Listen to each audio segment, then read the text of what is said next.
Film Review, Movies, Music, Culture, Politics, Society podcast, interviews, movie reviews, and more. Live Sundays at 5:30 p.m. on the Film Review Live channel. Subscribe. Hi, this is Bernadette Stannis, Thelma from Good Times, and you're watching the Film Review. What's going on, people? We are the Film Review, Movies, Music, Culture, Politics, Society podcast. What's up to Michael Elliott? What's up to Adrian X? For tuning in. Listen, people. Look, there was a snafu, and we're not on YouTube tonight. It just all of a sudden came up. Must be the topic of the night that we're talking about, because we're talking about, is America headed to a pedophile state? And so that's what we're talking about. And so you know how that will be. Some people might not want that. YouTube has been funny. So we are still simulcasting on, of course, Facebook, and we are on Periscope, but no YouTube tonight. But the replay will be edited all down and then put up, not as a stream, but as a replay about an hour later. And of course, you'll see it on all the different podcast providers and everything. So it's not going through on YouTube, huh? Not going through on YouTube. So, you've seen the Jeffrey Epstein documentary. He was friends with a lot of people who are higher up, so you never know. You never know what's going on. So that's probably really what's going on, why they kicked it out. But no problem, no problem. We're still going to be kicking it with you because we are here. And we're also, let me do some, what's the name here? What's up to Bear Facts? I see he chimed in on the stream here. Yeah, greetings, family. That's right. So let me see what's going on here. Let me see where I can send this real quick. I have one more place that I'm going to send this. And before we get started, when things like that happen, people, it's crazy, right? It's crazy. So when something like that happens, it kind of throws you off just a little bit, but don't worry about it, though. Don't worry about it. That's what I say. All right, people. All right. So look,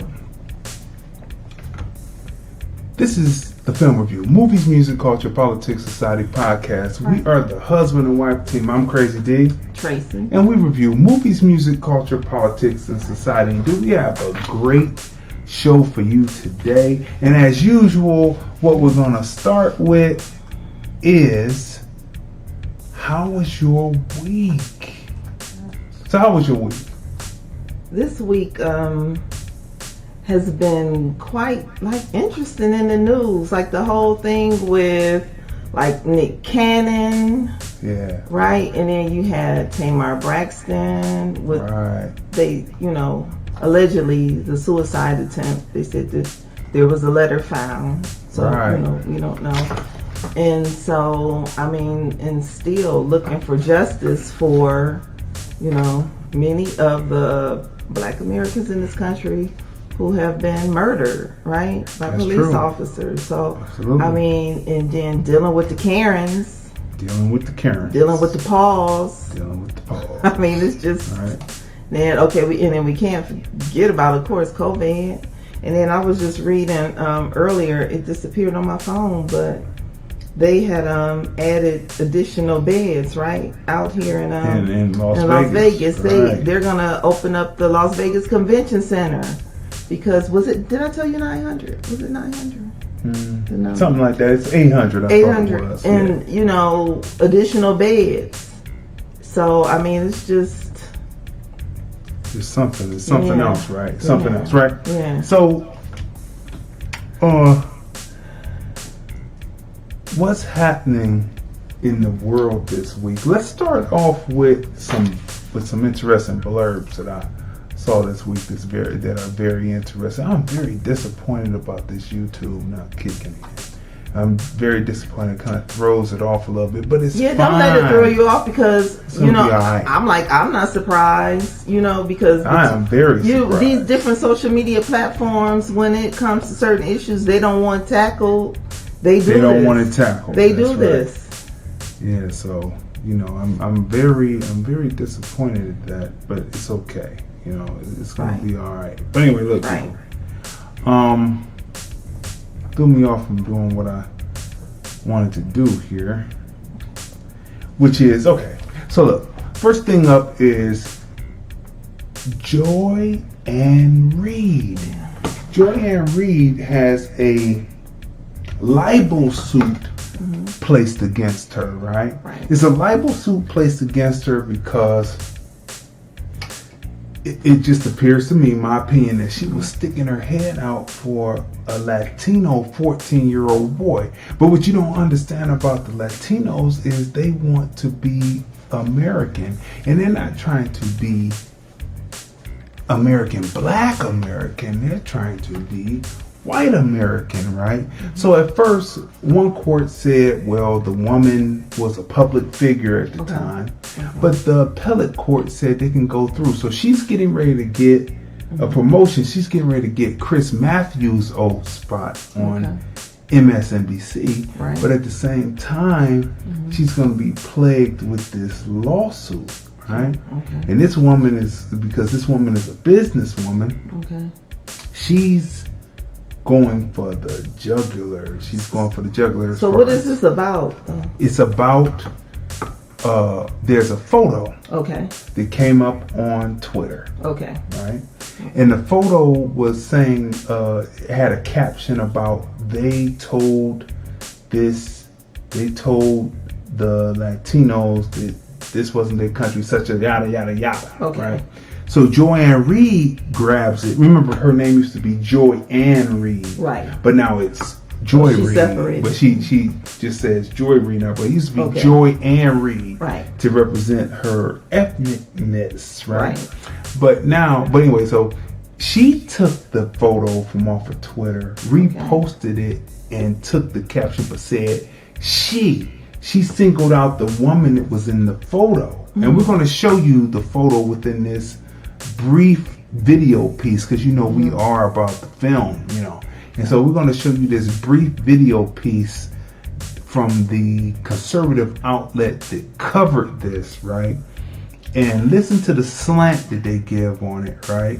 But so this woman, and she's doing in my opinion, woe is me, but Joy Ann Reid, not sticking to being about, in my opinion, about journalism and checking facts before she posted. These people be putting their lives, their names and everything on the line for political parties. And now she's out there swinging in the wind. So hopefully maybe the Democrat Party will pay for her, case and get her out of this. So here we go. So this is a brief piece of this, and here we go. So vilified, and that I lost one of my big jobs today. How do you feel about the way this moment is being interpreted? I don't really want this upon her. It's she doesn't deserve it, because she was giving her opinion in a place where everyone should be able to share their opinion. It's just sad to see this woman be vilified unjustly. Even the boy from the picture knows it. So this is the photo, people. This is the photo, right? And she's yelling right at the kid. Now, this Latino kid, what you don't realize is the Latino population usually comes in, the Democrats push for them to come in, and then they traditionally vote Republican, right? But so he wants to be her. Right? He wants to be her, in my opinion, right? So he automatically said she shouldn't be vilified like this, because it should be freedom of speech and people. Now, meanwhile, they're saying some of the most venomous, some of the most bigoted stuff that they can say to people who they believe are undocumented. And in this picture right here, you can see her screaming and yelling at this young man. He's a kid, right? Yeah, and so Joy Reid stood up for him. Yeah, and look what happened. So just now on the video, we saw him. What's going on to Craig Baxter? Stereo just joined in. But look, so we can see this, right? Yeah, and he's sticking up for the woman screaming at her and throwing Joy Reid under the bus. And so Joy Reid is thrown under the bus. So this lawsuit is coming up for her libeling this woman, right?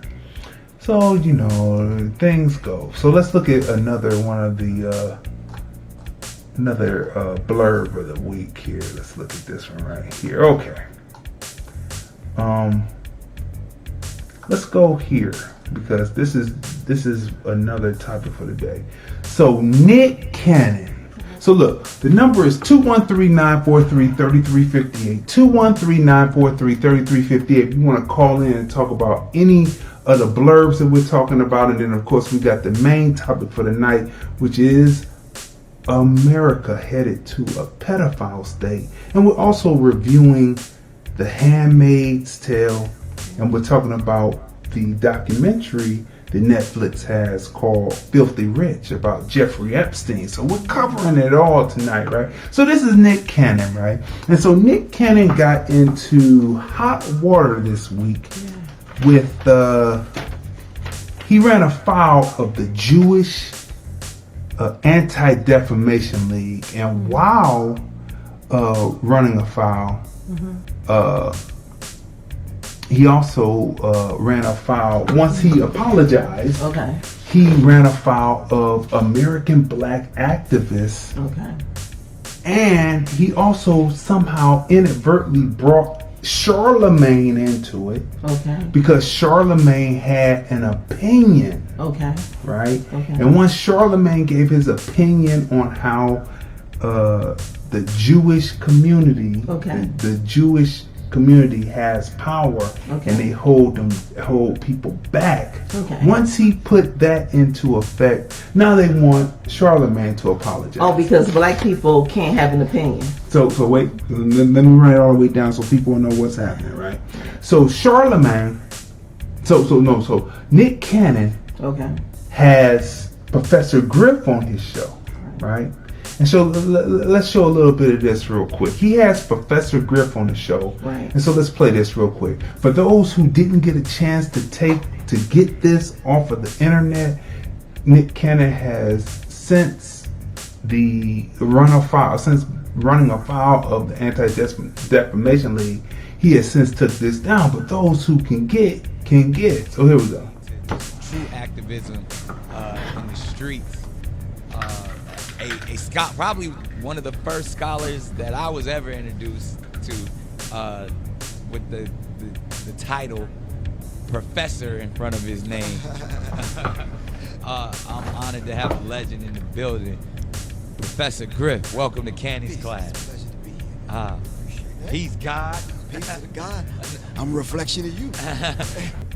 All right, so he has Professor Griff on now. Everyone remembers in the 80s, in the late 80s going into the 90s, Professor Griff ran afoul of the Jewish Anti-Defamation League, also for speaking on much of the same things that Nick Cannon spoke on in the show about media and who controls media and such and so forth, right? So for some reason, Professor Griff, when you really watch it, you won't be able to see it anymore because Nick Cannon has taken it down, or his people who handle his channel have taken it down. But what you see is Professor Griff is kind of like laying back and just agreeing because he's been through that gauntlet already, and he's worked his place back, and he's got a space, right? So Nick Cannon said things about black people being the original Israelites, right? And he said the other thing, he talked about the media and everything. And so the Jewish Anti-Defamation League did not take it too well. Now, Charlemagne coming in thought that he was on the Breakfast Club the day after all this happened.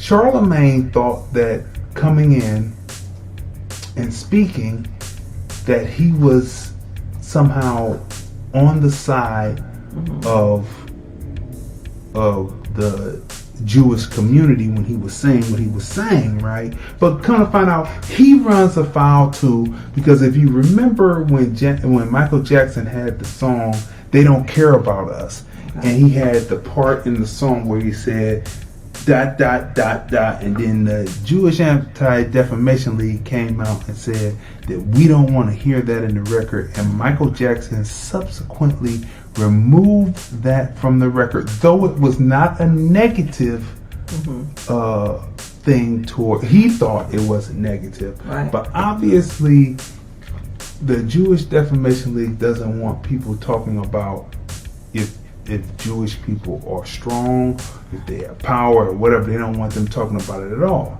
So Charlemagne said this: listen, Nick is my guy.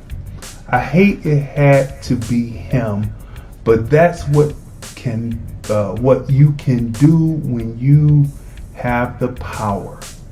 And if there's one thing Jewish people have showed us, it's they have the power. Now, so that's what Charlemagne said, and he went on to say other things. So you can hear that on the Breakfast Club. But it was not negative towards the Jewish community. It wasn't negative, but somehow they're asking him, he needs to apologize for making that statement on Nick Cannon's part. Now, he went on to say that as far as Nick Cannon was concerned, as far as Nick Cannon and talking about Caucasians was concerned, he was right on point. Okay. So he was trying to straddle that line, and say that Nick Cannon was right on some of the things, but he shouldn't have said that because it wasn't factual. And then Nick comes on and says it's not factual. And then, so what's factual? Can we ever tell the truth about what has happened to us, right? Can we ever tell the truth about what happened to us, right? So they tried it with Cube this week too, and Cube said, I'm not apologizing. And he told Kareem Abdul-Jabbar that they gave you 40 pieces of silver to sit up there and say that to me. What's that dude, Kareem Bell or whatever his name is? He chimed in on the Nick Cannon thing and said Nick Cannon could have said it without being anti-Semitic. You know the guy that has the show. One that has the guy with the off eye. Yeah. With the right. And he came in, and I mean he's questionable. Anyway, so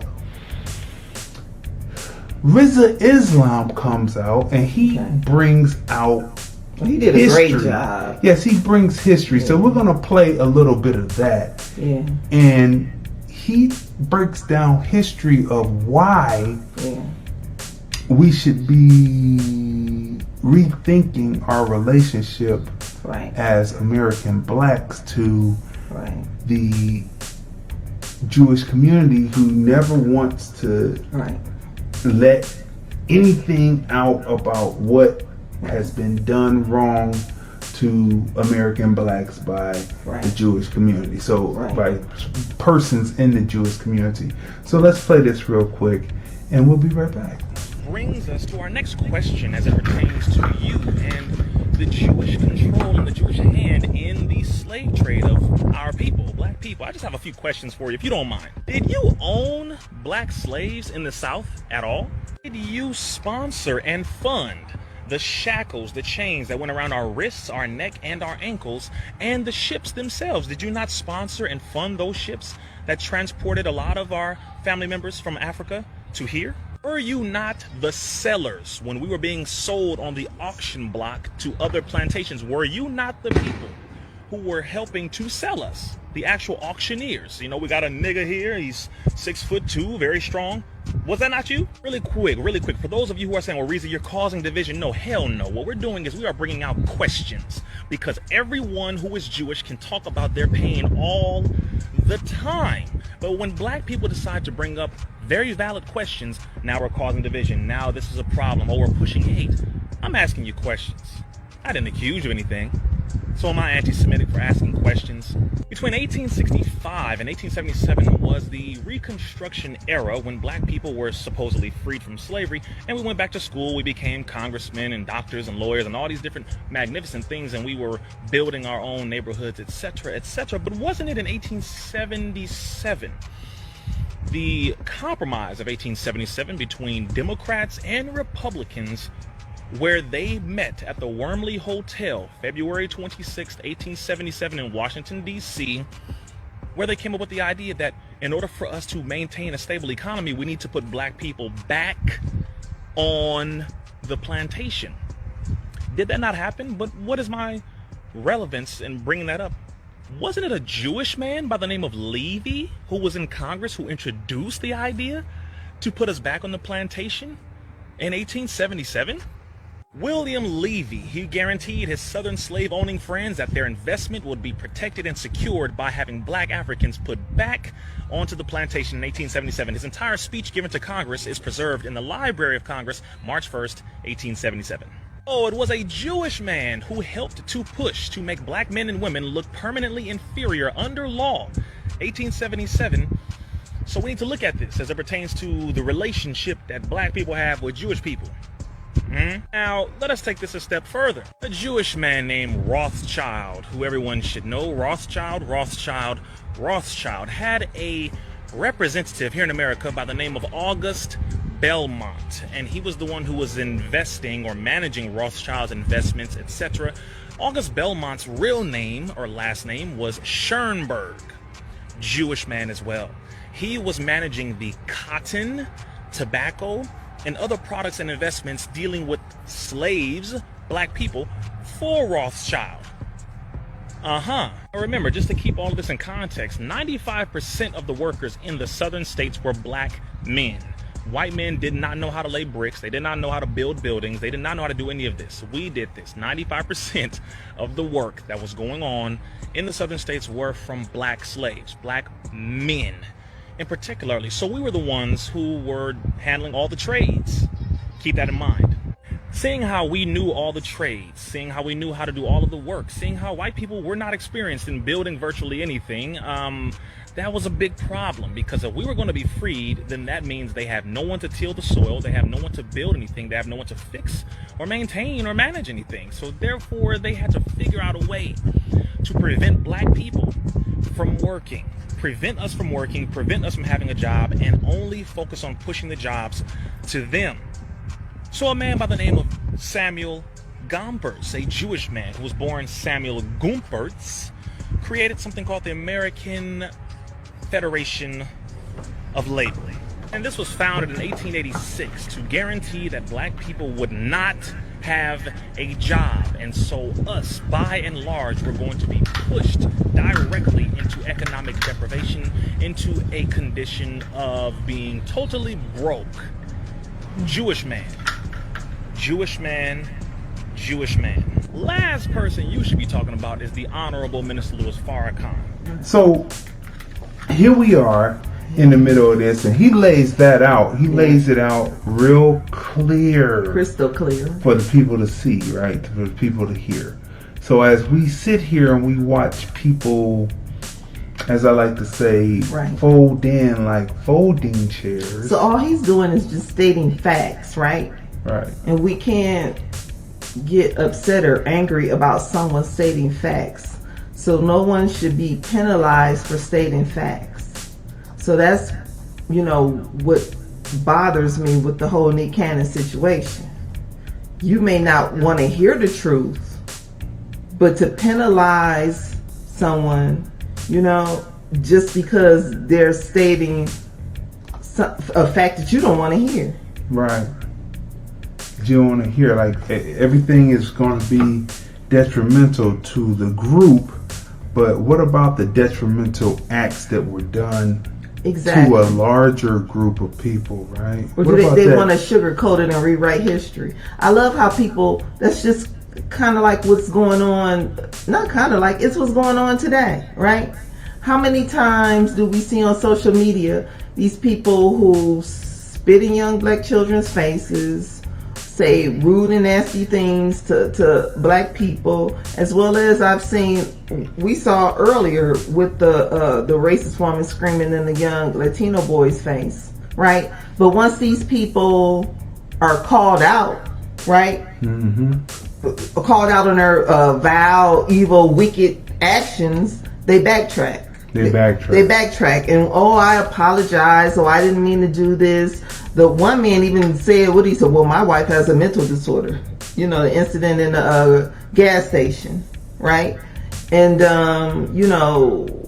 when are they going to be accountable for what they do?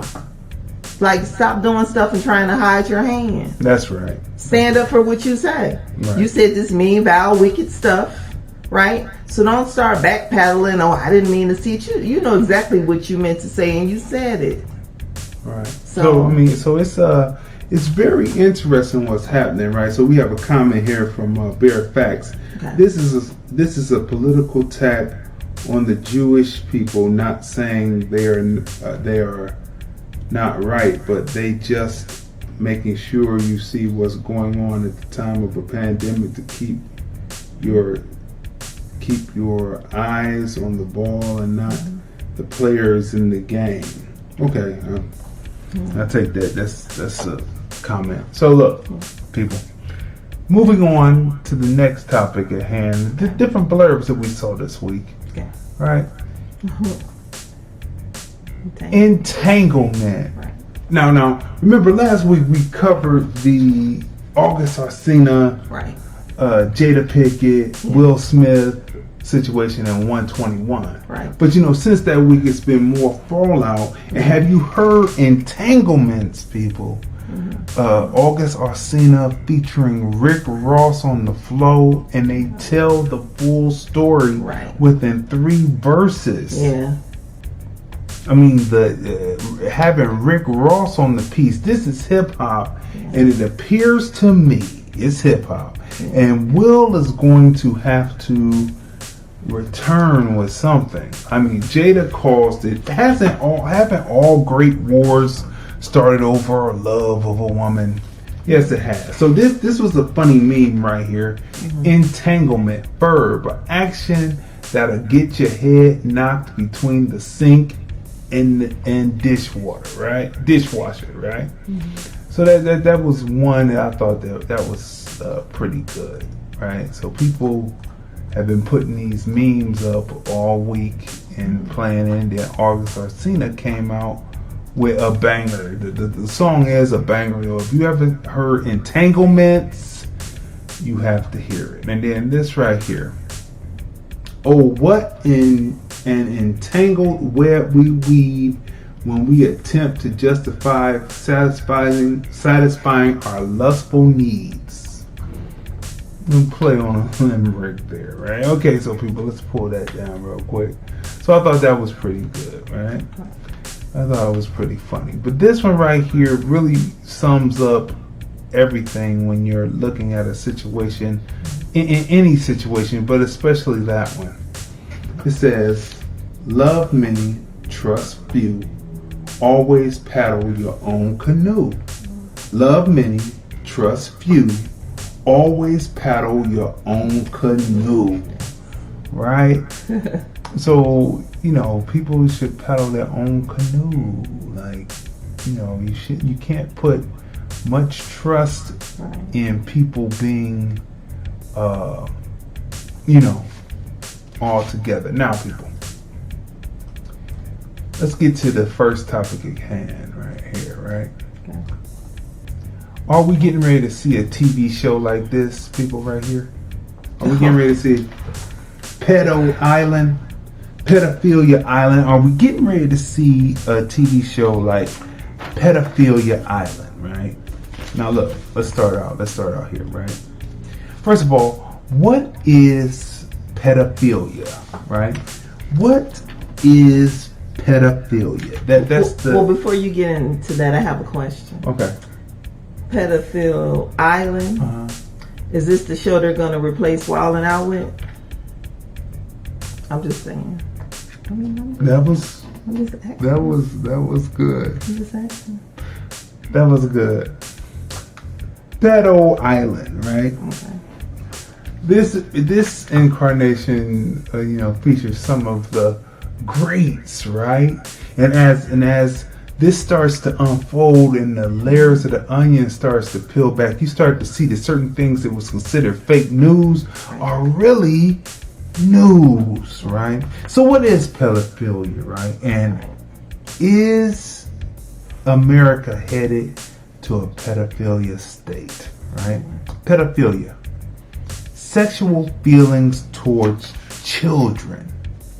Sexual feelings towards children. You know, we first heard it with the priest. Now, I was talking to a person's father one time, and he was telling me that, you know, pedophilia is not homosexuality. He said pedophilia is not homosexuality. So I had to, and he considered himself educated, right? And, you know, he was, you know, he's been to school and all that. And all he's that. also with a retired police officer. Yeah, retired police officer, right?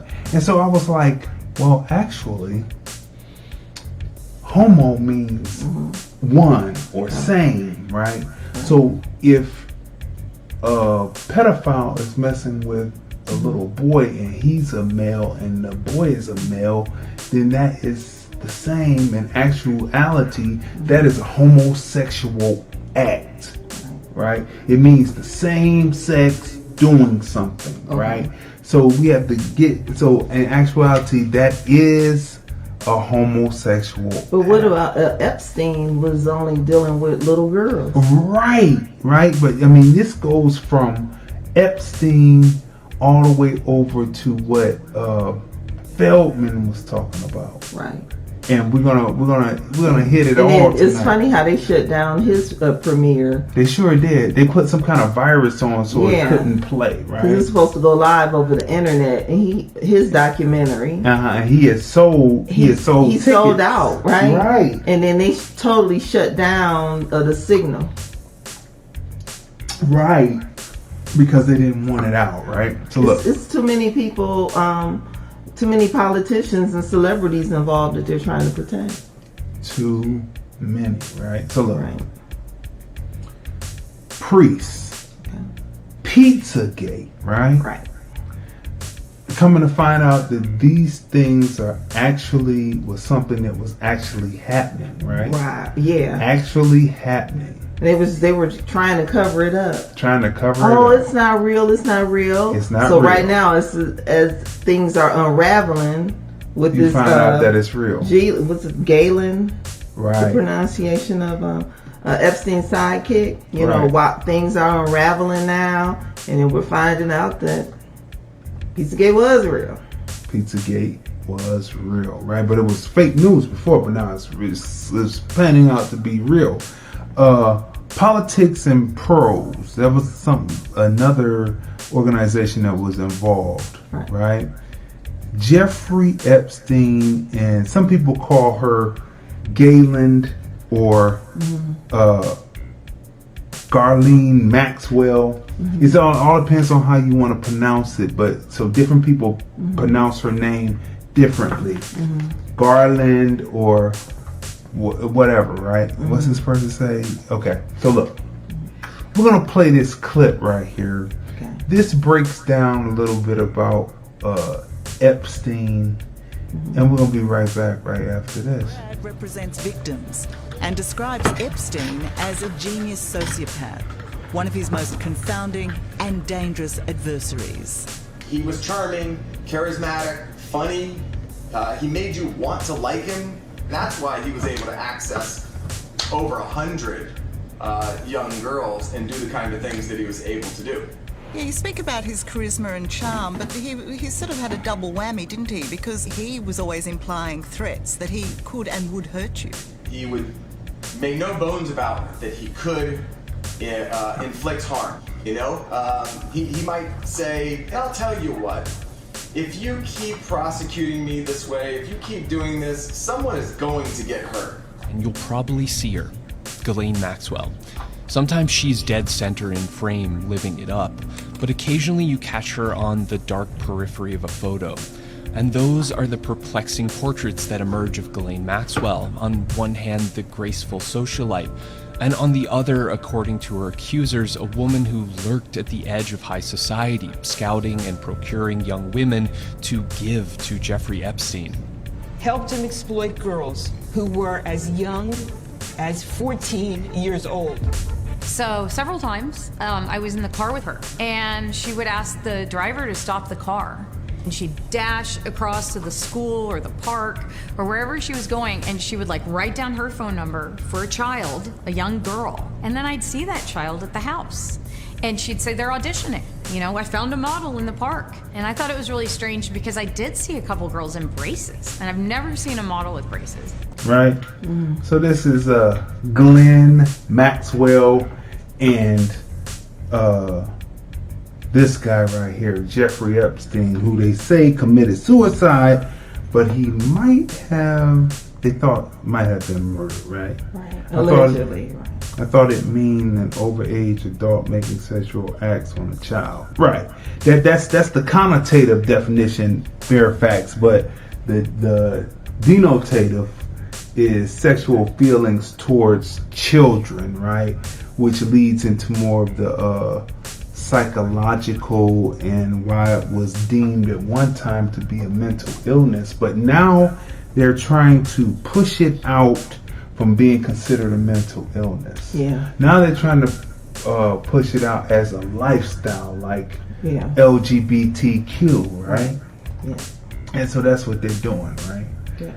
And so when you see things like that happening, so these two people were running this ring, and when you watch the documentary, which we're going to be reviewing tonight shortly, when you watch the documentary, you find out that it starts out as him, as Jeffrey Epstein, pretty much pleasing his fetish for young girls. All right.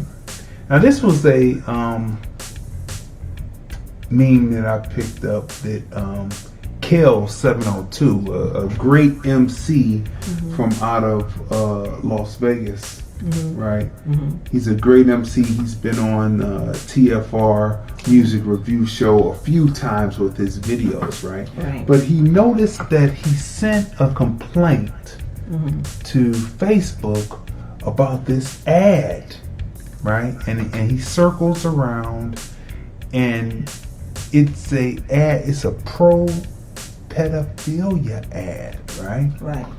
And so when you read the caption and when you read the response from Facebook, they say pretty much, I don't know if it's a bot or if it was an actual person, but they say, thank you for sending in your concern. And though it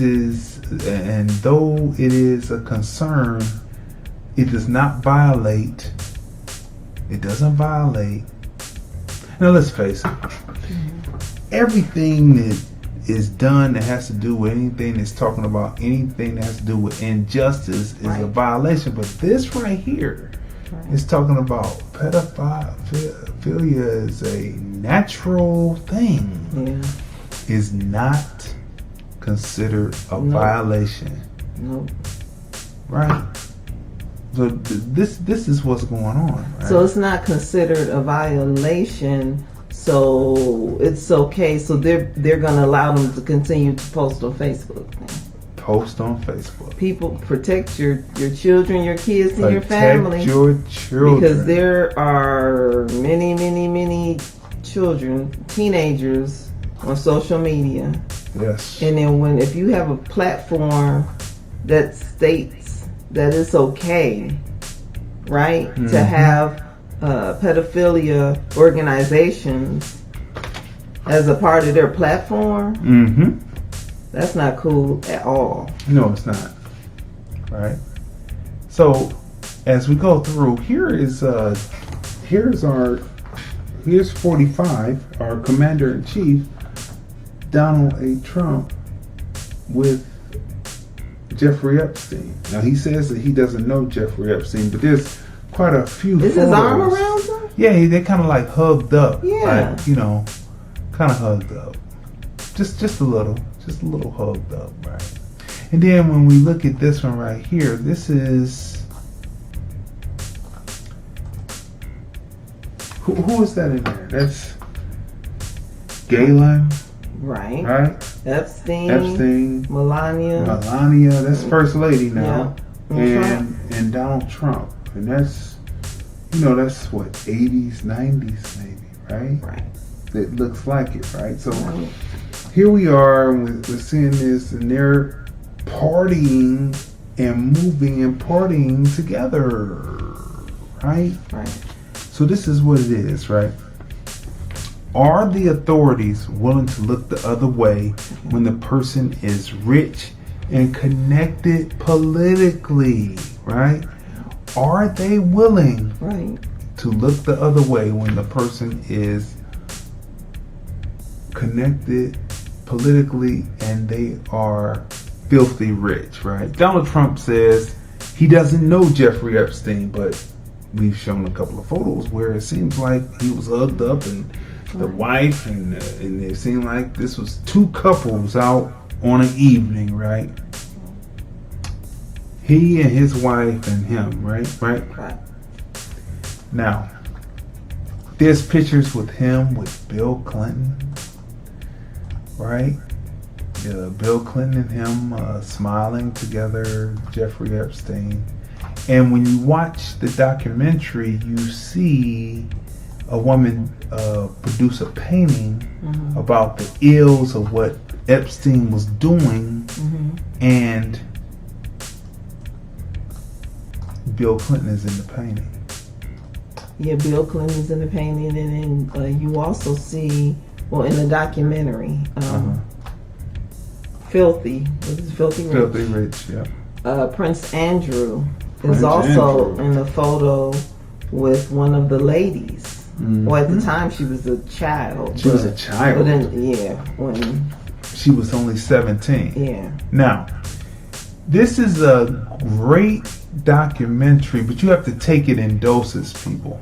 Yeah. This one is kind of hard to take. You have to take it in doses, like I said, because it's a heavy piece, right? It's not that much video, so they're using a lot of stills and they're showing you photos, and then they're using interview clips of the young ladies who sat down to interview for this. Jeffrey Epstein has well, they're gonna say, but I'm just gonna say allegedly, 100 victims that were young, right? Sex trafficking. So as this documentary opens up, you're introduced to Jeffrey Epstein, the backstory. How did Jeffrey Epstein get to where he was, to where he is as a person, right?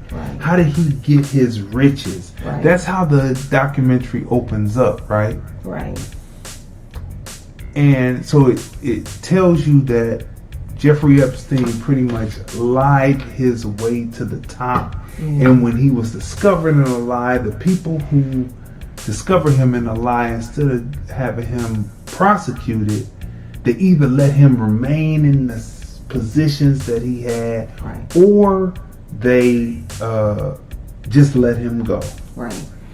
At one point, he was in the upper echelons of the man who owns The Limited. Now, The Limited is a clothing store for women, right? Victoria's Secret. And the man also owned Victoria's Secret, right? So Jeffrey Epstein was telling the young women that he could get them into Victoria's Secret. It was only one problem though, they were young. So Jeffrey Epstein starts out with 17-year-olds. Then it goes to 16-year-olds. Then it goes to 14, 15-year-olds. And then by you get to episode 3 where they finally get him, he's down to 12-year-olds, and it's like braces and, and then how far would he have gone? Because it went from, just give me a massage, to all of a sudden rolling over, and now give me a happy ending, to get on top. It just degraded, and it degraded from him not touching them to him touching them to him using certain devices on them while they were doing what he was doing, while they were doing what they were doing to him, right? Luring young girls in and then using other young girls to lure other young girls in to be abused and molested, right? Along with his cohort, Ghislaine. Yeah, Ghislaine Maxwell, right? you have to take this documentary in doses because it's just, as it goes through, it's just disgusting, and they show you the different people. They allude to the different people who are there because these cases are being built, right? And so they allude to the people who are there, but they don't actually tell you that it's them. But you see them in the pictures, and so there it is. But Prince Andrew most definitely they push, right? Right.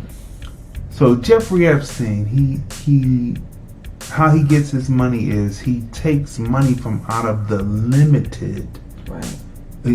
Somehow he gets a power of attorney over this man's $1 billion business. He starts to extract certain funds from out of it, starts to invest those funds, never replaces them, but then his investments hit and he becomes independently wealthy, and the guy, instead of prosecuting him, he lets him go.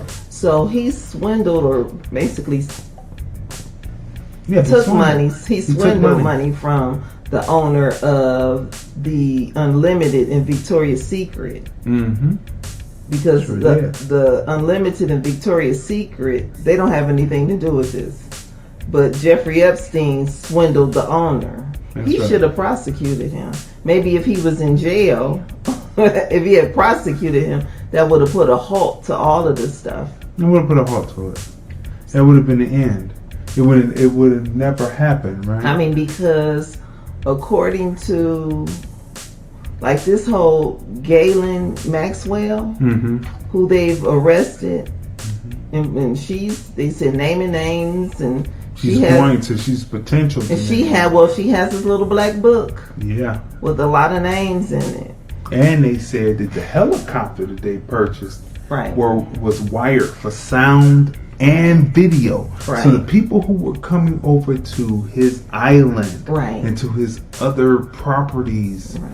while these young girls were there are all on videotape. So she has it all. His island, Pedo Island? Yeah, that's I mean, how obvious could it be? Like, how long can these different celebrities, speaking of that, Storm Monroe has a podcast and he breaks this down like perfectly and then ties in the sex trafficking and everything. And but going back to Pedo Island, how long can these different celebrities who were hanging out with Ghislaine and Jeffrey Epstein say they didn't know anything about the sex trafficking when they would go to Pedo Island, when they would hang out in his private jets? So I mean, it's just it's disgusting. It's and then the sex trafficking, like the tentacles, doesn't just stop with like the little different, like the little islands and stuff that they're talking about, and like in New York, and like it goes like deep. Like it's just like allegedly this whole thing with Wayfair. A lot of the stuff is tied in together. Check out Storm Monroe's podcast. That's right. You know, Wayfair is a company that has that sells furniture, right? And so Wayfair is like a Amazon, so people can come on and be independent and sell their product. Right. Well, they found out that a certain company was selling products under Wayfair that were named after different missing American black girls, right? Named after missing American black girls, and they had different price tags on, like $12,000 for a cabinet. Named after a missing girl. So they were using these cabinets to have a slave trade, a sex slave trade, right? And one of the workers who had on his Wayfair shirt, right? One of the employees who was tied in and arrested or something for sex trafficking. And it's titled under Pizzagate. actually under Storm and Rose podcast, but you'll see the connection. Like all of this stuff is connected. And according to I'm not sure, because we did a lot of research. I'm not sure if it was the documentary we saw or if it was we also saw the 60 Minutes, Australia, right? Yes. And someone said Ghislaine is the type of person that will, no matter what, she will save herself. Save herself? And she's willing to throw everybody under the bus. Yes. So it doesn't look good for those who partaking in messing with little children, right?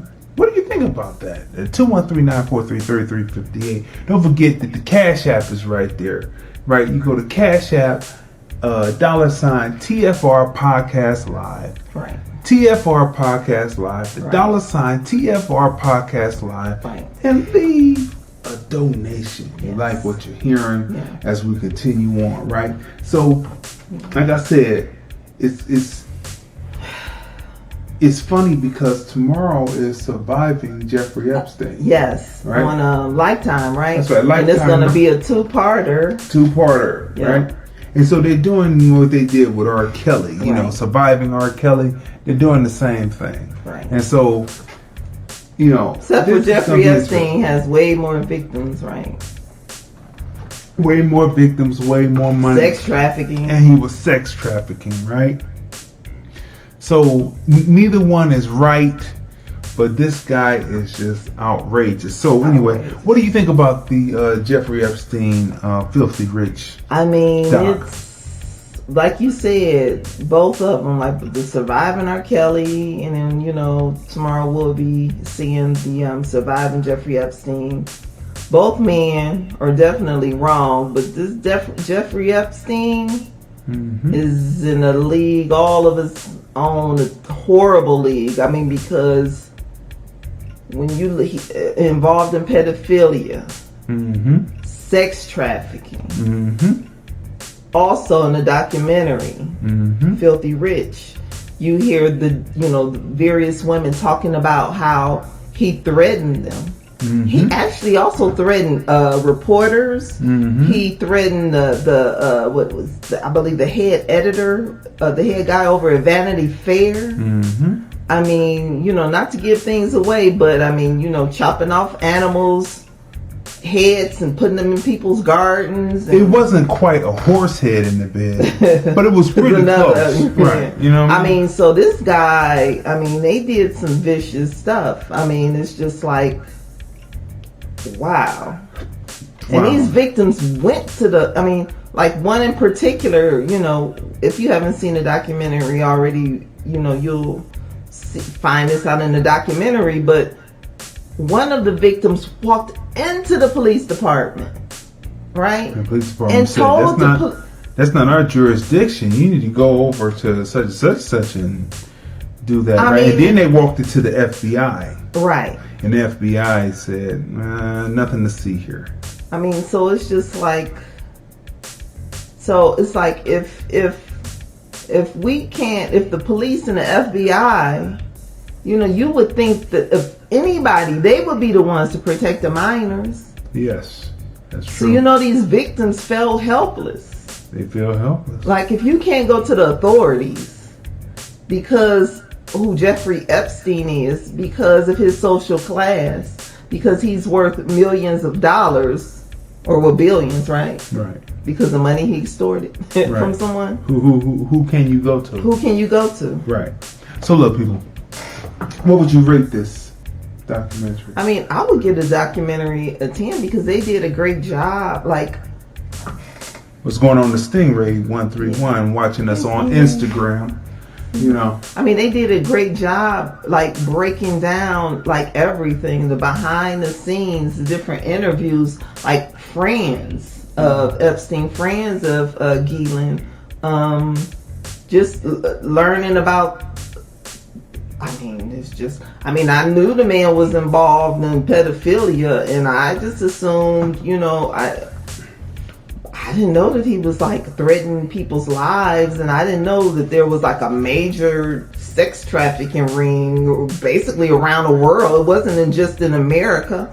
He did it in other countries as well. That's right. So, I mean, this is like huge. And then for some of these celebrities and politicians to hobnob with this man, and come on, I mean, they knew this man's reputation. So, missing children stats. 460,000 kids are reported missing a year.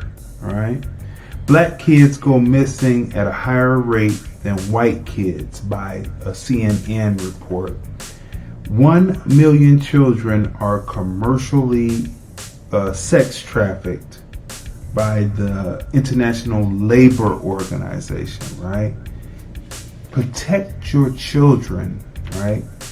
If you want to know what's going on with sex trafficking, watch this documentary on Jeffrey Epstein, right? This is just one in the bucket, but all of these different things, Pizzagate, his situation, certain entertainers are involved, certain politicians are involved, royalty. Watch this. I give it a 10 because of that, but these stats, 1 million children are commercially sex trafficked. But but to be fair, there were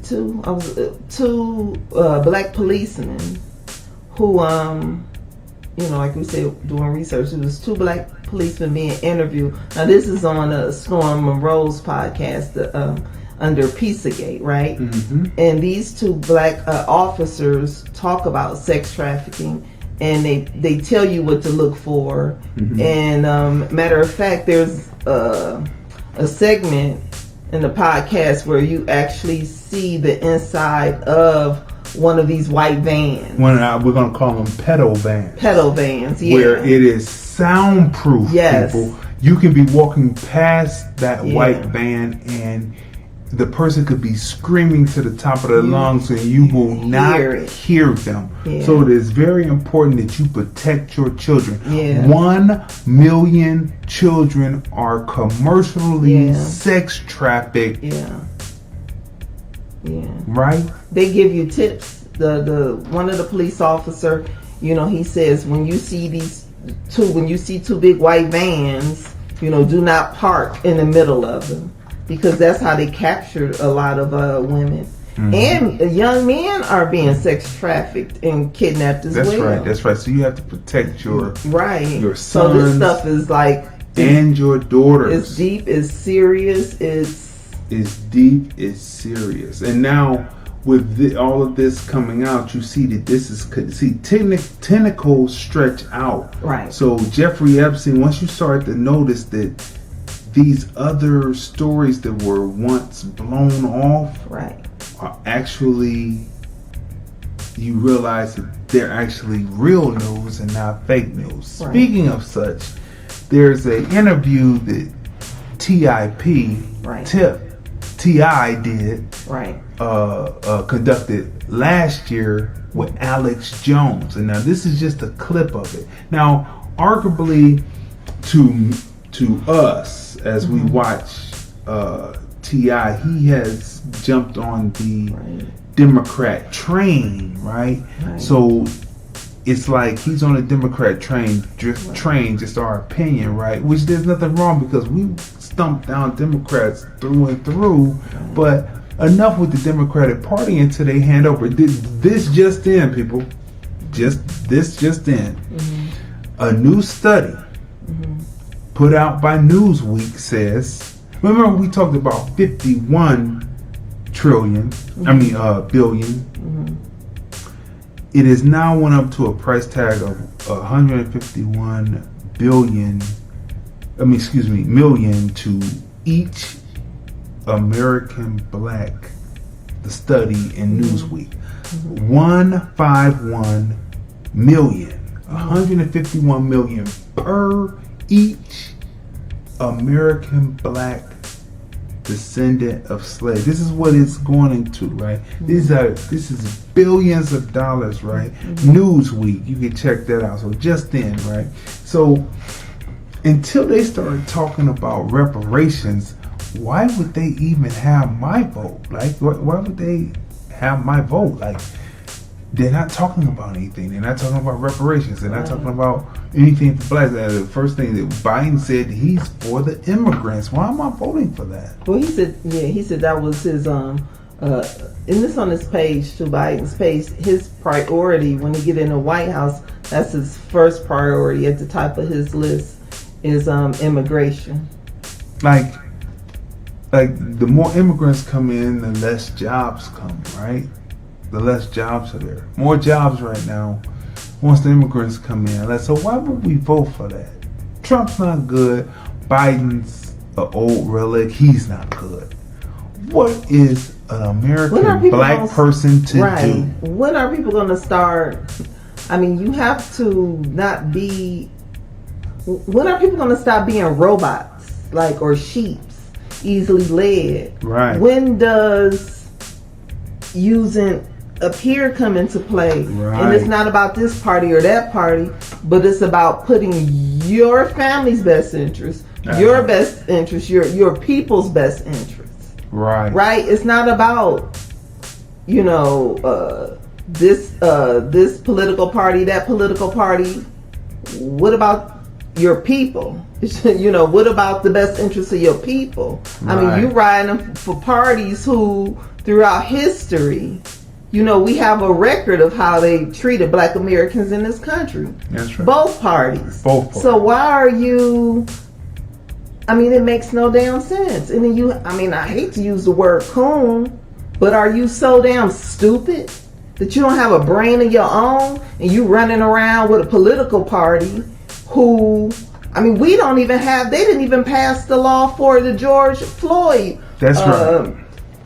law. Right? That's right. Everyone knows, we've talked about this in the previous, everyone knows that people, they come together, they each put a bill in the House, they put a bill in the Senate, whoever's in control, then they come together and they merge. The bill didn't go through, the Democrats' bill didn't go through, and the Democrats' bill passed, but it's dead in the water in the Senate because the Democrats in the Senate killed the bill that came from Tim Scott. And they knew that was going to happen. A black man. The Dems knew that was going to happen. They playing games. Everybody's playing games. Playing games with people's lives, but I'm sorry, but it just pisses me off. I'm just tired of people being stupid. Yes. I mean, we don't have room for maybe just stick to just being an entertainer. Maybe some people should just stick to entertaining. Right. But here, people, always remember this.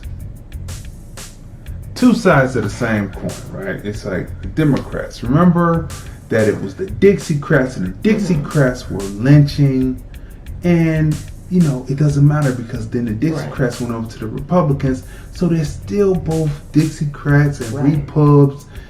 It's all the same thing, and you have to stand up as an American black, and demand something more than what they are offering you. Right. And right now, what they're offering you is bull. If neither one of the parties is talking reparations, why are you riding for either one of them? Why are you riding for either one of them? If they're not talking about reparations, why are you riding for either one of them? Gabrielle Union just talked about a few months ago how she said there are celebrities out here struggling broke because of this COVID. That's right. Tamar Braxton's writing a letter, and allegedly committing suicide, talking about being broke. So why don't Beyonce mentioned in her new song, she mentioned about reparations. We should have reparations. Right. But why aren't all of the other celebrities saying something about reparations? Because clearly they need the money as well too. Because Andre has said that way back in Outkast, if we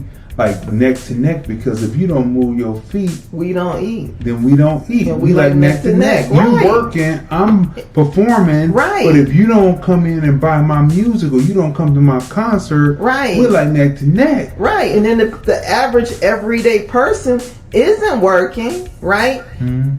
The celebrities they don't get it. They're not going to get money for their films, for their concerts, if they can't perform on stage where the average person can't purchase tickets or purchase their T-shirts. And I mean, so people need to wake up, stop playing these stupid games. They need to be pushing reparations. Quit faking it like you have so much when you're everybody's only one paycheck away, except for the rich. The wealthy, the perceived rich, because the filthy rich. I'm talking about the 1%. I'm talking about the ones that are really rich. Epstein, yeah, that's right. Who hooked and crooked to get it. You know what I mean? And the Gilliam and the people like that. Right. But John Lewis passed. Yeah. Condolences to his family. He passed, and two of the senators that really looked up to him gave condolences to Rubio and Sullivan. And they put him up there, and who they used? Let me see if I can get this closer. Do you know that they gave him a send-off, and they talked about how they appreciated him so? But guess who they used instead of him as an image? Guess who they used? Do you know who that is? Let me see. Is that Clyburn? No. Again, Baltimore. He passed. Oh yeah, he did. Right. He passed a few months ago. Right. Right. They used him. So they used the wrong image. They used the wrong image. They used the wrong image of the wrong guy. Right? The Baltimore people should be up in arms, and so should everyone else. Right? Well, then, they won't be. Well, not the people, they ride for their parties instead of riding for what's right.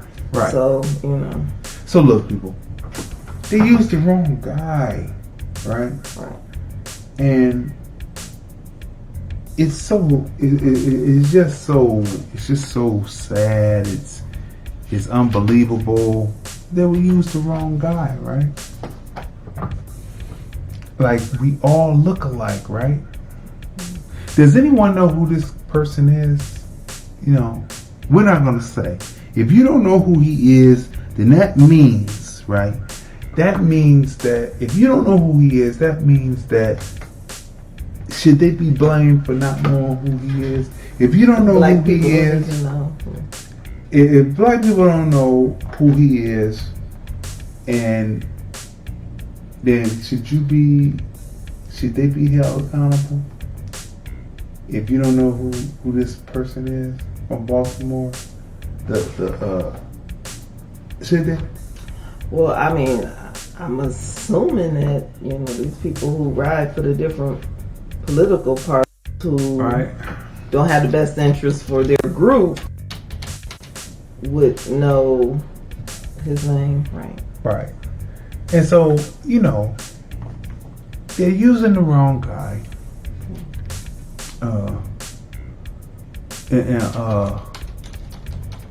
They're using the wrong guy, and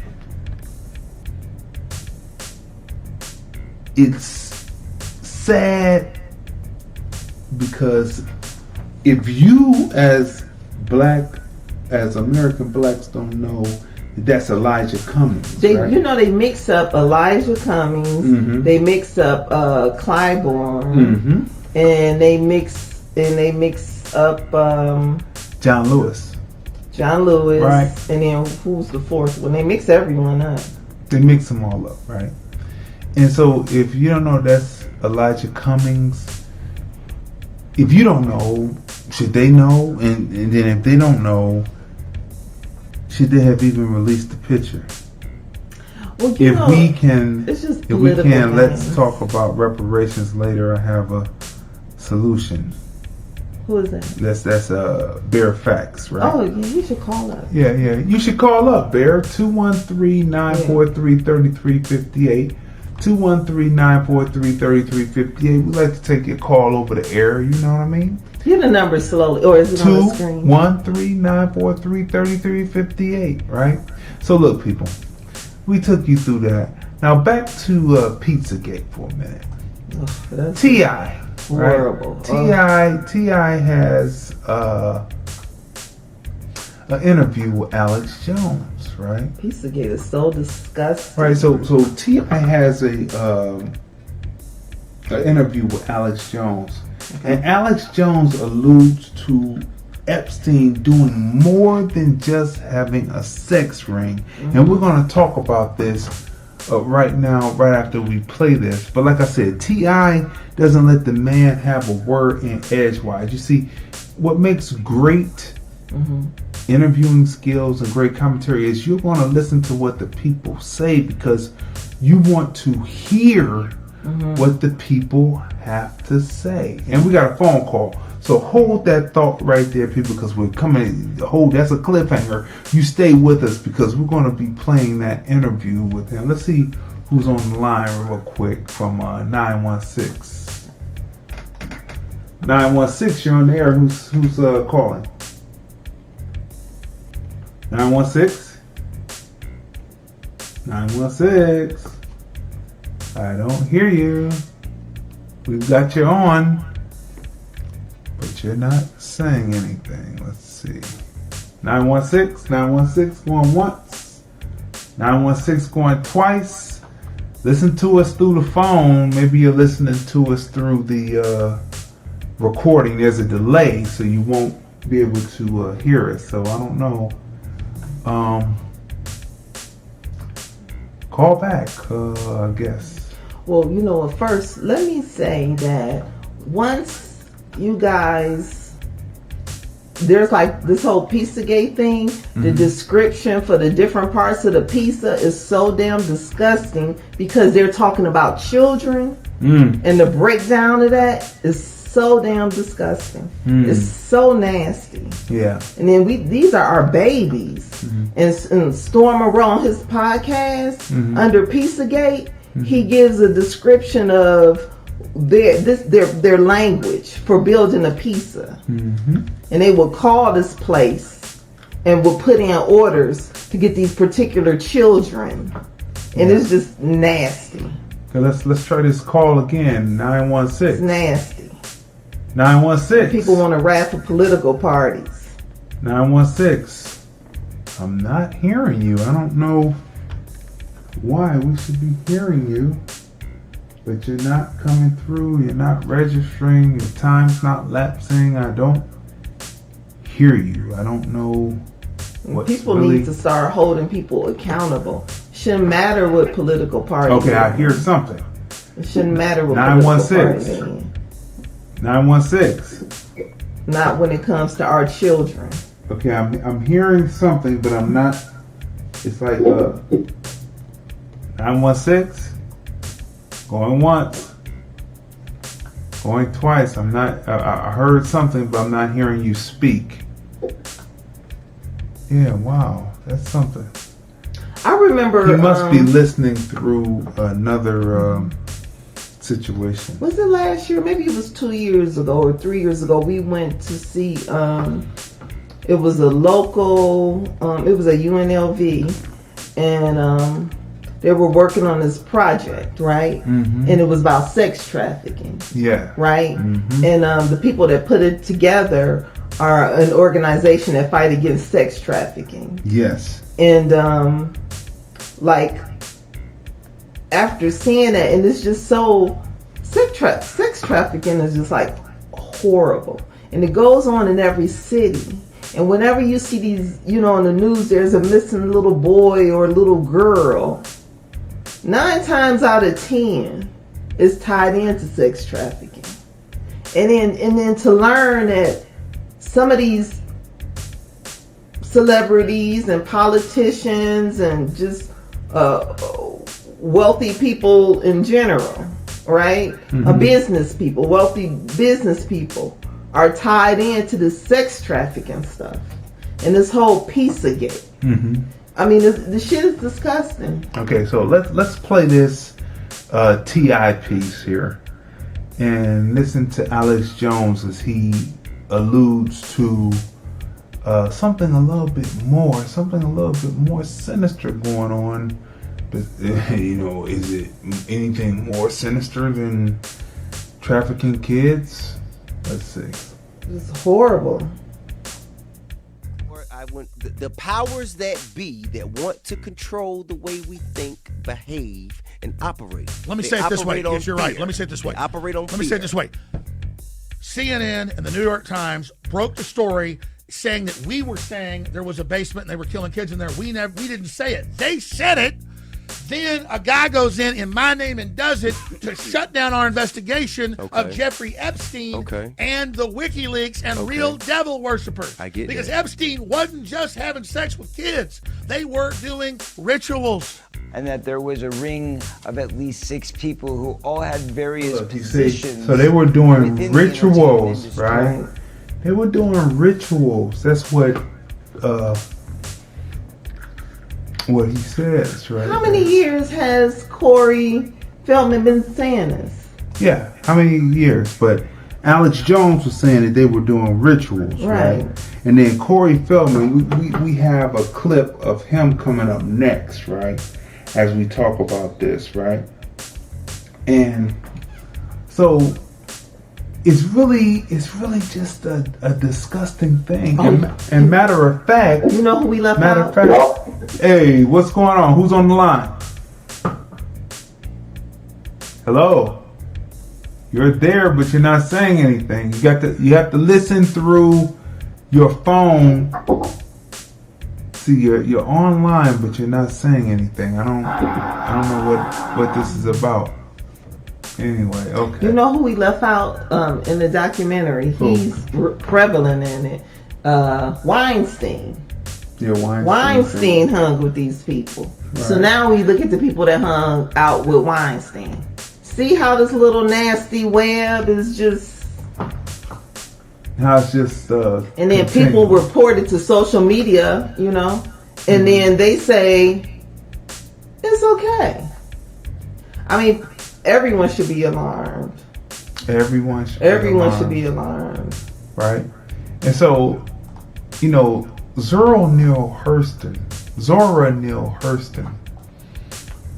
wrote something during the Harlem Renaissance.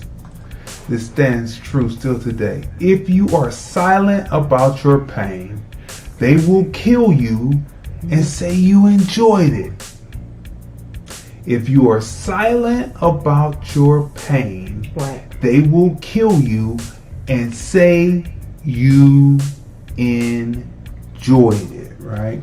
So, Corey Feldman has been talking about the pedophilia rings in Hollywood that victimized he as well as other child stars, child actors for decades in Hollywood, right? And how he's been threatened still to this day. How he's been threatened. Today they're still threatening him. Threatening him, right? His life, right? So on the Instagram, we're getting ready to end, but you can come right over to the Facebook to TFR Podcast Live, Lordlandfilms, and you'll be able to see us there. So we're ending the first hour on Instagram because it's only an hour video, and so we will see you next time on Instagram next week, next Sunday. But come on over or go over to a Periscope, to @TFR Podcast Live, and we're there with the rest of the show. All right, people. How about the media protecting the Epsteins and the Gil, whatever this woman name is, was it her? And the Weinsteins and the whole sex trafficking Pizzagate people. How about when we did the research and we looked at the stories from 2 or 3 years ago, all of the different channels saying that Pizzagate wasn't real, trying to protect this whole sex trafficking. All of them, right? So how about the media protecting them? How about that, right? So look, over a political party. Corey Feldman again has been talking about this for years, and remember, if you are silent about your pain, they will kill you and say that you enjoyed it, right? So let's listen to what Corey Feldman has to say about,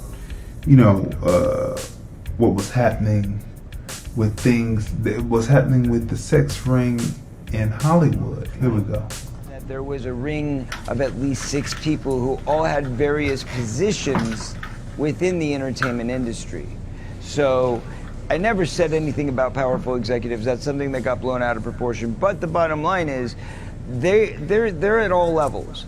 And just like any of the other situations where you see profound amounts of child abuse within institutions, whether it be the church, whether it be within sports, whether it be within the acting community, it doesn't really matter. It's in all facets of life. Anywhere where there's kids, if there's schools, if there's religious sects, wherever it is, there's going to be abuse of children.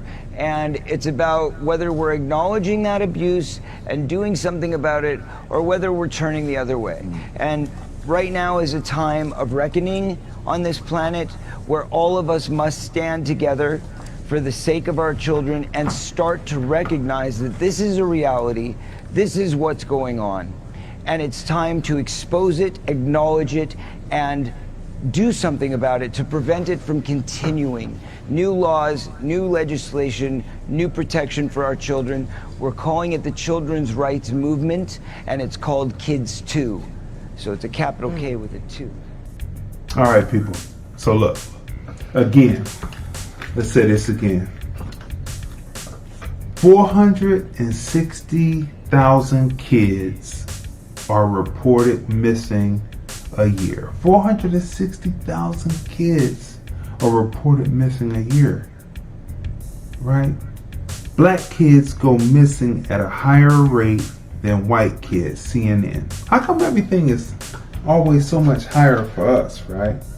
Now look, they go missing because it's one thing about American black families. They're not about pushing their kids off to make a few dollars, right? And for the majority, if they're not in the trades already, if they're not sick in the head, they are protecting their children. Where's my child at all times, right? There's no pedo island, in the hood, right? But still, our young people are missing. Now, 1 million children are commercially sex trafficked by the International Labor Organization, right? 1 million. Protect your children. They are trying to push pedophilia to be like LGBTQI. Trying to make it the norm. They're trying to make it a norm. They're trying to take it from out of the classifications of being a mental illness to being something that is like LGBTQI. It's unbelievable. It's fantastically sinister, right? Now, people, our second review for tonight has to do with one that we've been watching, which is brilliantly done. The writer who wrote this, we're going to get the cast and everything for it, but The Handmaid's Tale. Now, there is a section in it that begins in season 2 and rolls into season 3 where there is pedophilia in this world that has been set up, right? Alright. So, The Handmaid's Tale. It takes place after a sterilization process, right? It's a sterilization of the society where you've heard of the moral majority. The moral majority is actually a small group of people that make up the moral majority, right? So a moral majority, so when you hear someone say moral majority, they're really talking about a small group of people who somehow will move in such a way that they build power to the fact that even though they're a minority within the larger society, they make themselves seem like they're the majority because their decision making moves the society, right? And changes society. So moral majority, right? So look, a moral majority decides that women who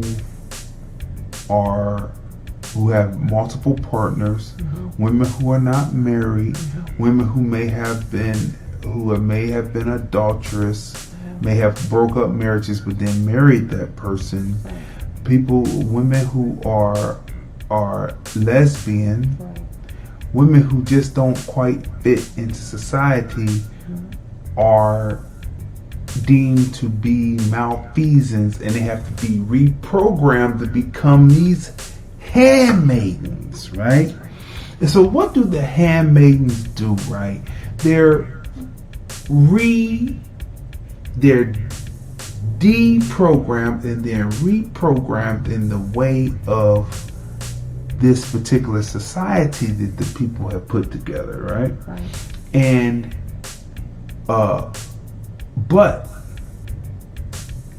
what you find is the society, as usual, there is hypocrisy that runs throughout the society, right? And you find out that through this hypocrisy that the women who are the handmaids then become disgruntled employees. And what is the handmaiden's main purpose? What is the handmaiden's main purpose? It's been on for 4 seasons now, going into the 5th. So if you're not, familiar, we're going to give you some spoilers, right? Just some spoilers, right? So what is the main purpose of these handmaidens? The main purpose of the handmaidens, I don't know how every wife seemed to have been sterile, but the wives of the men that are in power do not have the children. These handmaidens are the ones who bear the children, and then they are moved to house to be breeders at house to house, right? If they prove themselves to be able to bear children for different people, right? For the different higher up males, right? So this is a male driven society which is based on the Bible. Everything is based on biblical teachings, right?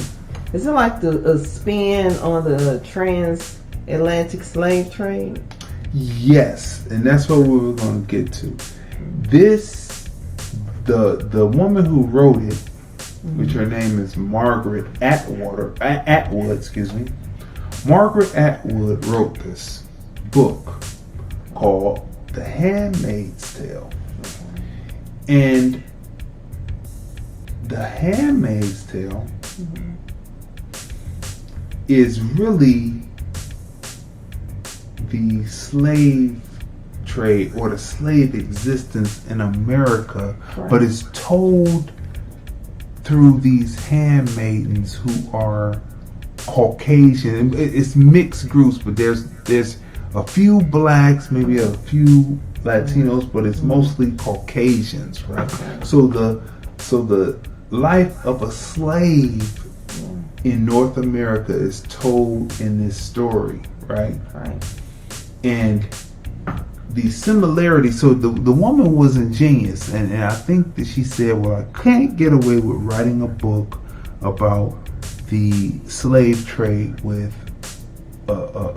American blacks, right? So I'm going to tell this story with majority Caucasian women, and of course I think probably she wrote it probably all Caucasian, but then of course they had to drop people in, right? So you see different hierarchies of women, right? the handmaidens are at the bottom level, right? Then you have the women who are like the maids in the household. Right. Then you have the women who are over the household. Then you have the males, and then you have the males who have their security. So it's really interesting, but the way that the story is played out like the existence of slaves during antebellum slavery, especially the impregnation and it's an interesting spin on it, but that's what she did with this book. Let's go over the cast. Okay, starring Elizabeth Moss. She plays Offord. We reviewed Elizabeth Moss in The Invisible Man. That's 3 right. months ago. Also starring Yvonne Strahovski. She plays Serena Joy. Ann Dodd plays Aunt Lydia. Joseph Fiennes, he plays the commander. Alexis Blido, she plays Offglen. Okay, so hold on one second. Aunt Lydia. Yeah, from The Leftovers. From the goodness. HBO. The Leftovers. All she did was smoke cigarettes, and she didn't speak. And when she finally did speak, asshole. I mean, it was just crazy. And she finally got her comeuppance. Well, she's in another role like that, except for she's speaking, and she is the one that gets the women into shape and pushes all the way through, assigns them to households to be these handmaidens. Once they get pregnant, she's the one who works through the Lamaze classes because they have to have natural childbirth. There's no epidurals or none of that. And they have to have it naturally. And it is... Is she the Galen? Is she the Galen? Is she the Galen? She places the young girls in the different houses. She places the young girls in the different houses. Yeah. But then who's the Epstein? It's just the Epstein. The Epstein is the system running. It's the system running. There we go. Yeah. See how we tie this all together, people? Right, so continue on with the cast. Madeline Brewer. She plays Janine Lindo. Her storyline is heartbreaking as well. Yes. Samira Wiley. She plays Mora. O.T. Bagbini. He plays Luke. He plays the husband, Offering. Amanda Brugel, Bradley Whitfield, Nina Kirkry, huge cast. Marissa Torme, Sydney Sweeney, Cherry Jones, Baha Watson, Ever Carradine, Ashley Luthrop. I mean the handmaids, right? Oh, I can't leave out the little girl because Jordana Blake. That's right. Yeah, she plays she's that a part. Good little actress. I mean, she's crying like that's her biological mother. Yes, she is. Yeah. When you see acting. this, if this doesn't bring tears to your eyes, there is something wrong. There are certain scenes in there that you can just feel. And I don't think that it would have worked if it was produced. But what she is doing, she is telling antebellum slavery, but she put it within this framework of the Handmaid's Tale, right? It's heartbreaking when you see the handmaids separated from their children. That's right. Like heartbreaking, like literally, like I was watching it and crying. Right. You know? And it's like the people who are in power, it's like they can be nice in 1 minute, but you can tell that it's a fake nice because the next minute they turn on a dime and say you're beneath me. You can't help but think about your ancestors watching this film. This is true. You know, so it's tear jerking because, like I said, the scene with the star and her little girl, like the separation. Yes. I mean, how many times did slaves, multiple times, separated from their children, their husband? That's right. Right? Just, you know, It's heartbreaking. It's a heartbreaking piece, It's right? heartbreaking. But it is entertaining, and the pacing on it is incredible. Great The pacing. cinematography, 10. Yeah. The conversion from the book into the script is a 10, right? The wardrobe, bringing the characters from the book and the script onto the screen off the page, that's a 10. The acting, I mean, the child actors are extremely believable. The acting between the adults and the children, extremely believable. The acting between the adults with the adults and the hierarchy of what's going on, that's a 10, right? The lighting, the use of lighting to set up the coldness of the house, of the main house that it's shot in. Right. Beautifully shot in a kind of grayish blue, pale blue, which gives it a look of being cold, juxtaposed up against her red cloak and white bib. That is a 10. Matter of fact, you can tell the difference, and there's two scenes, right? And then I told you while we were watching the film, I said the one household, although the conditions are horrible, the baby was being born into a warmer household. That's true. Because the colors were vivid and yellow, and it was just warm compared to the second baby. Right. The star of The Handmaid's Tale, her baby. You just look at the imagery that the world that this baby is being brought into, like you said, just cold. Just the scene between her and her daughter, because her daughter, she's married originally. She takes a man away from his woman. Right. She takes a American black man away from his American black woman, or does he walk away from her? But that's the struggle piece, and that's why they said she was an adulteress, and so that's why she became a handmaid, right? But so they have a child, and it's a daughter, it's a mixed child, right?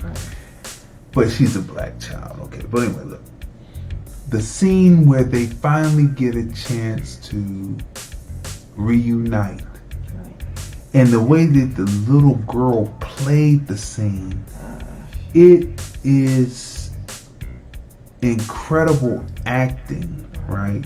Where you believe it to the end, and in the end, when she's trying to get away, when time is up, and they have to part, the little girl starts screaming for mom. I mean, if you don't, it's heartbreaking. If you don't feel that, I don't know what it is, but it is well worth watching. If you've never seen The Handmaid's Tale, we just told you all of that as far as, the breakdown. Like you said, the cinematography just tells the story. Yes, it is. Before dialogue begins, it's just, like when you describe that house, like it being cold and gray, the blue, the colors that they use, the just, I mean, it's just, and then you see the seasons change.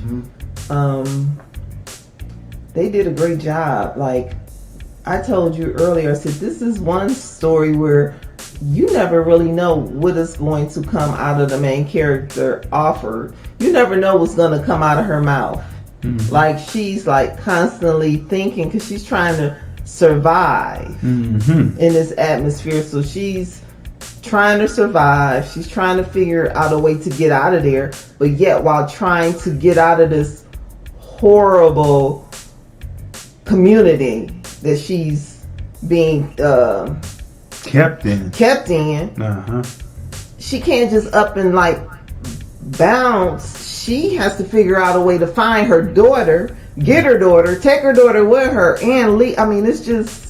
And that's what's holding her there. And she's trying to play her cards right. But at this point, there's a new baby, and so it's two children. Right. So Yeah. So, what would you give The Handmaid's Tale?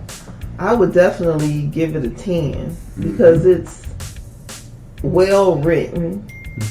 And like I said, it reminds me of, it makes me think of what our ancestors went through, right? And just the pain and just, I mean, it's just, you never know where the storyline is going to go. You think it's it's bobbing and weaving, and there is never a dull moment. Like from twists and turns from beginning episode. to end, every episode. Right? Right. So, I mean, you just never know.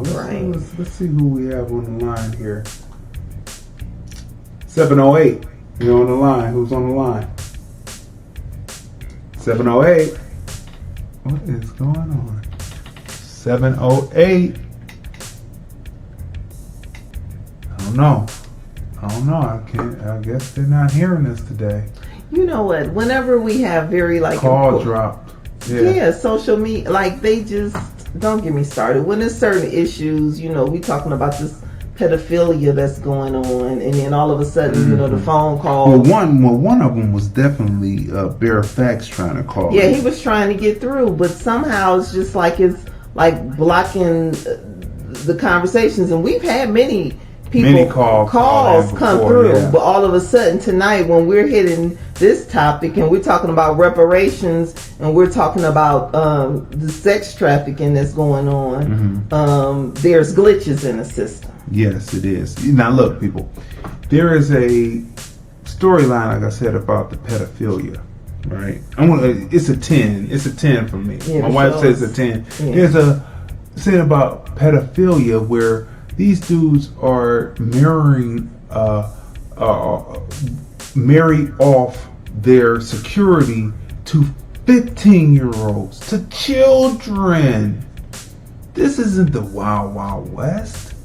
This is the children. And you see how the person who is actually in love with one of the handmaidens is trying to juxtapose that, and you see the brutality. Everything is a punishment to people who don't follow through, but the men have their way of not following through where they don't get caught, but the women have to follow. The women who are in the hierarchy, who are married to the men, have to follow what the men say. It's all hypocrisy cut into this piece. You will enjoy The Handmaid's Tale. These people, don't you think they're worse than the Stepford Wives? I mean, they were controlling of the Stepford Wives. I mean, they were trying to make the perfect wife, but this right here, compared to the Stepford Wives, they got the wives in the room when they doing the do. Oh, you got to see it. You got to see it. You got to see it to believe it. It is well. You're talking about threesomes. So it is well written. It is well worth seeing. Viewer discretion is advised, as it does tell a story of consistent, constant abuse, right? And guess what time it is? It's the end of another great episode of the Film Review, right? We'd like to thank all the people who tried to call in. I don't know what was going on with that. You know, they're hemming up the phone line somehow. Don't know what's going on with that, but we'll figure that out. But thank you for calling in for that.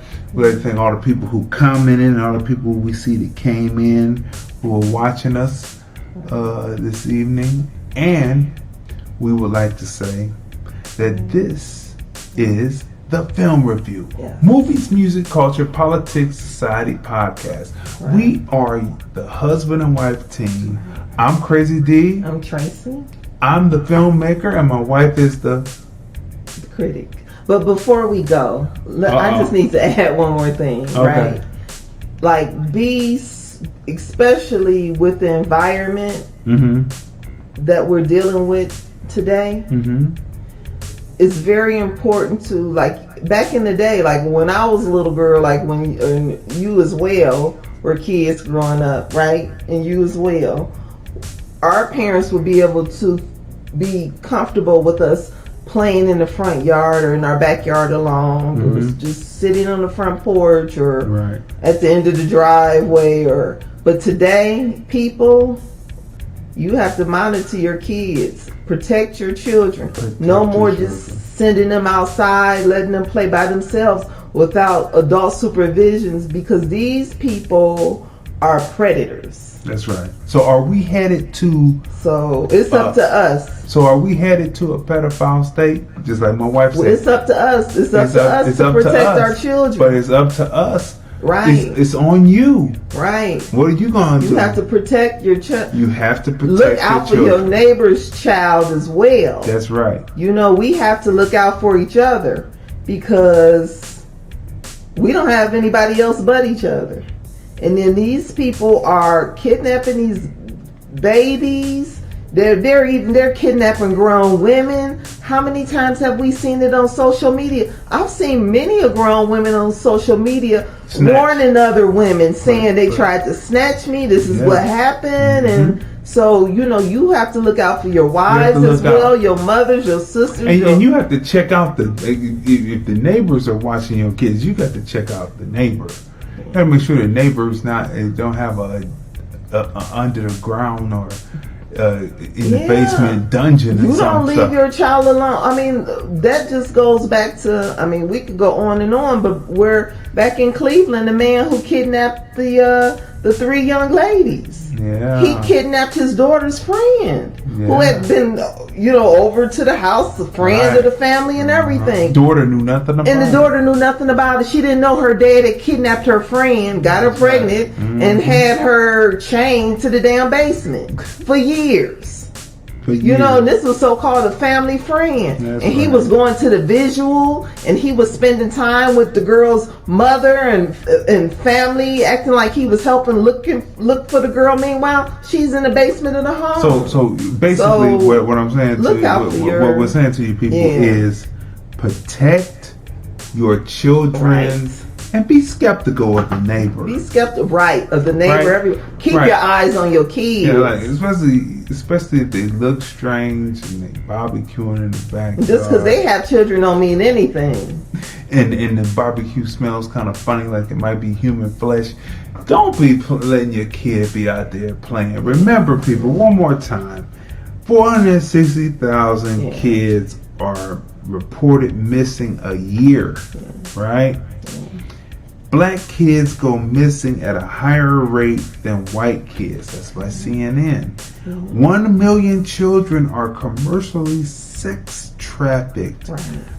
Information by the International Labor Organization, right? So protect your children. Protect your children. That goes back to what you were saying. How about the guy who was having a cookout for the neighborhood and he was barbecuing bodies? And having them eat it. That was Saywell. And everybody said, "Oh, he's such a great neighbor, and he was helping with this and that, and everyone loved him." And they were going over there eating the barbecue and didn't know they were eating human flesh of dead women. So I mean, you just have serial killer, right? But that's all I just. The Atlanta child murders, right? Protect your children at all costs. Are we headed to a pedophile state? Are they putting things on TV to desensitize you to that? The answer is yes, but the decision is ultimately up to you. Protect your children. Yes. When you have children, put your children first. Yes. Pick them up from school. Yes. Make sure you arrange. My mother made sure that she arranged the time, arranged her schedule around so she could come pick me up from school when I was a little one. Yes. This is not the time to let your children, well, right now we're dealing with quarantine, but once this is over, like seriously, this is not the time to let your children walk back and home from school alone. This is not the time to let them run to the corner store. No. I don't care if the corner store is just 2 or 3 houses down. That's right. This is not the time. So are we headed to pedophile? Is the United States headed to a pedophile state? It's all up to the people who have children. It's all up to you. You love your child. Protect them. Protect your child. your child will thank you. Yeah. When they get 18, when you get them up from off, as my mother used to say, get them from off of under the feet of people, to make sure that you're never under the feet of people. They will appreciate you for sure. So that's it, people. Yes. As we close out, this has been another great episode of the Film Review, Movies, Music, Culture, Politics, Society podcast. I'm the filmmaker. My wife is the critic. I'm Crazy D.